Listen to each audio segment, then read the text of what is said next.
Mama, ujio wetu huu ni tumeleta mahari. Sorry. Mbona muolewaji mwenyewe analia tena? Natamani sana babangu angekuwepo kwenye siku yangu muhimu sana kama ya leo. Lakini babangu hayupo na hichi kitu kinaniumiza sana.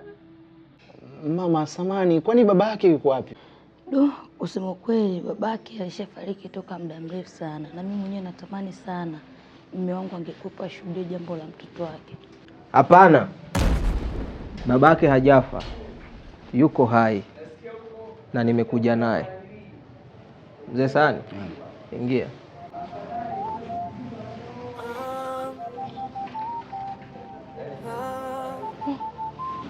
Mama Jessica, tofauti zangu mimi na wewe umezileta mpaka kwa mtoto kweli? Yaani nafikia hatua tukio muhimu kama hili mimi kama baba mzazi nashindwa kuwepo. Pole sana mzee. Asante sana.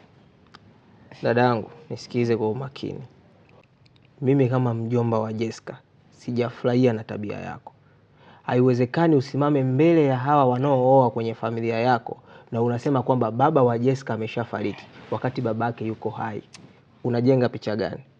Unajenga picha gani kwa mwanao kusimama wewe unasema babake ameshafariki na wakati anajua yuko hai?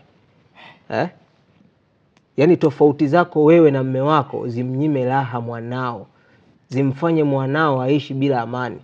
Hiyo ni sawa? Wewe ungetenganishwa na babako ungefurahia? Sio nzuri hata kidogo. Mzee Sani, kaa ushuhudie tukio la mwanao akiwa anatolewa mahari. Baada ya hapa usijali kuhusu usafiri. Mimi nitakurequestia na Kayago. Sijui nielewa vizuri mpaka nyumbani, kwa sababu ramani za Kayago ziko vizuri. Hawatakupoteza.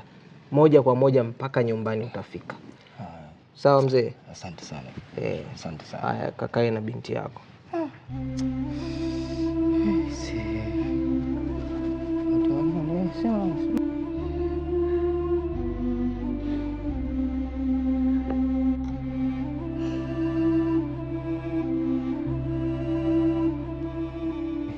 Nadhani tungeendelea na zoezi la mahali. Mlikuwa mmeelewana mahali begani?